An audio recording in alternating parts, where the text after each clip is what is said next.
저는 그냥 이름 불러주시는 게 제일 좋은 것 같아요. 이광호가 만든 무엇, 이광호가 만든 공간, 디자이너나 작가 이런 부수적인 단어들이 붙기도 하지만 제 개인적으로는 만들기를 좋아하는 이광호 이렇게 표현하고 싶습니다.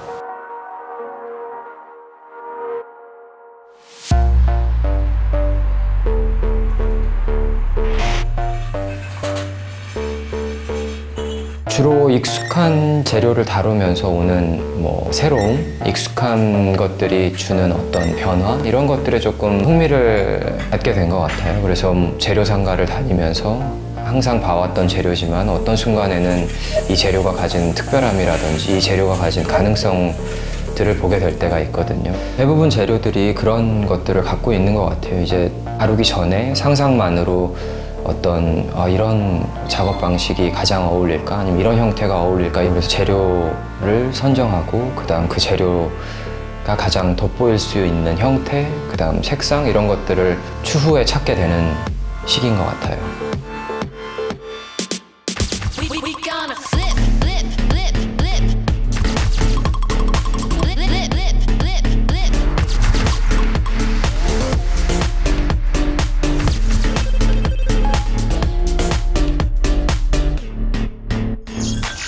길을 걷다가 이 재료는 이렇게 사용해보면 좋겠다 아니면 다음번에는 꼭 이 재료를 사용해봐야지 어떤 이런 것들이 제 생각에 이제 차곡차곡 쌓여지게 되고 주변에 재료를 다루는 그런 전문가들 그리고 그런 분들이랑 이야기를 나누면서 제가 또 놓치고 있었던 어떤 재료를 다루는 기술 그리고 그 재료가 가지고 있는 장점들 이런 것들을 자꾸 반복적으로 생각을 하게 되면서 자연스럽게 그 안에 들어오게 되는 것 같아요.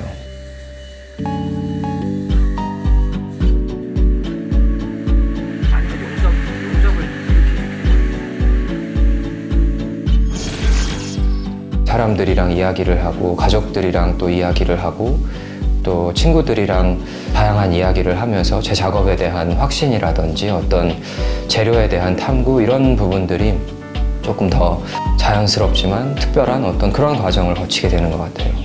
단순히 결과물만을 만들기 위해서 어떤 중간에 그런 관계 그런 것들이 빠지게 된다고 하면 사실 이런 작업을 하는 데 있어서 큰 보람을 못 느낄 것 같아요. 근데 모든 순간순간에 이런 협업들을 거치게 되면서 하나의 결과물이 나올 때 작업이 나오기 전까지 어떤 순간순간을 모두 기억할 수 있는 이런 것들이 저한테는 제 작업의 존재의 이유 이런 거라고 생각을 하고 있어요. 이 직업을 통해서 좋은 직업을 갖고 있는 이광호 이렇게 보여지는 것보다는 그냥 좋은 아버지, 그다음 좋은 친구, 그다음 사장님들한테도 괜찮은 이광호 이런 사람으로 남았으면 좋겠어요. 그리고 그 작업이 이제 오래오래 어떤 제 기억뿐만 아니라 다른 사람들 기억에도 남을 수 있다면 정말 좋지 않을까 그런 생각들을 하고 있어요. 그냥 제 마음가짐을 어떤 때에는 항해를 하는 사람이 되었다가 어떤 때에는 이제 등대지기가 되면서 사람들이 조금 더 저에 대한 그런 이야기들에 흥미나 아니면 그런 궁금증을 좀 가질 수 있는 그런 마음가짐으로 한쪽으로 보면 배가 있고 그리고 다른 쪽으로 보면 등대가 있거든요. 새로운 곳을 갈 때는 이렇게 배가 보이게 끼고 제가 익숙한 곳에 가거나 아니면 제가 조금 이야기를 많이 할 때는 등대가 보이는 방향으로 착용을 하고 있어요.